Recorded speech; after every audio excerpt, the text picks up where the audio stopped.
এটা রয়েছে নতুন যে টেম্পেলটা সেটা বানানো হচ্ছে। আর মণিপুরানের এটা হচ্ছে মার্কেট, যে মার্কেটে আপনারা কেনাকাটা করতে পারবেন।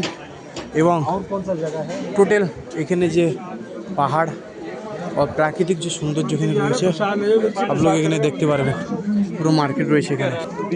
এখানে সামনে একটা এটিএম রয়েছে, যদি কারোর কেনাকাটার প্রয়োজন পড়ে মনে হয় আপনারা এখান থেকে টাকা ব্যয় করে কেনাকাটা করতে পারবেন, বা টাকা যদি আপনাদের কাছে কম থাকে এখান থেকে এটিএম রয়েছে, টাকা তুলতে পারবেন।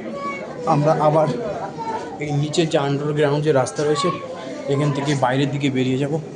আমরা পুরো এরিয়াটা ঘুরে দেখে নিলাম কোথায় কি রয়েছে, বাকি ওই সাইডে কি রয়েছে আপনাদেরকে দেখাবো পুরো ভিডিওর মাধ্যমে। প্রচুর পর্যটক এখানে রয়েছে। এটা হচ্ছে গুরুদুয়ার, মণিকরণের যে টেম্পল বা গুরুদুয়ার এটা রয়েছে। সামনে রয়েছে ওয়াশরুম, আপনারা এখান থেকে বাইরে এক্সিট নিতে পারবেন এবং এখান থেকে যেতে পারবেন। এই সাইডে রয়েছে ছোট্ট একটা সুইমিং পুল টাইপের, যেখানে আপনারা স্নানও করতে পারবেন।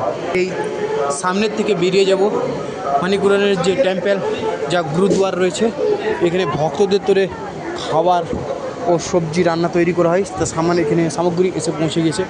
বাকি দেখতে থাকুন পুরো ভিডিও। আমরা পুরো ভিতর থেকে এলাম একেবারে।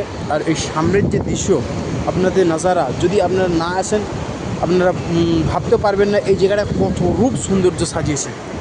এই পুরো টেম্পলটা ঘুরে ঘুরে আমি আপনাদেরকে দেখালাম। যদি ভিডিওটা ভালো লেগে থাকে অবশ্যই লাইক করে সাবস্ক্রাইবার করে পাশে রাখার চেষ্টা করবেন, কারণ যাতে নতুন নতুন ভিডিও আপনাদের তোরে প্রথম আমি বানাতে পারি।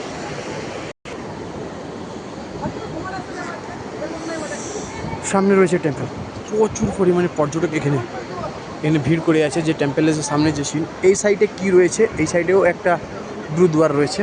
আমি আপনাদেরকে দেখাবো এই সাইডের গুরুদুয়ারটা।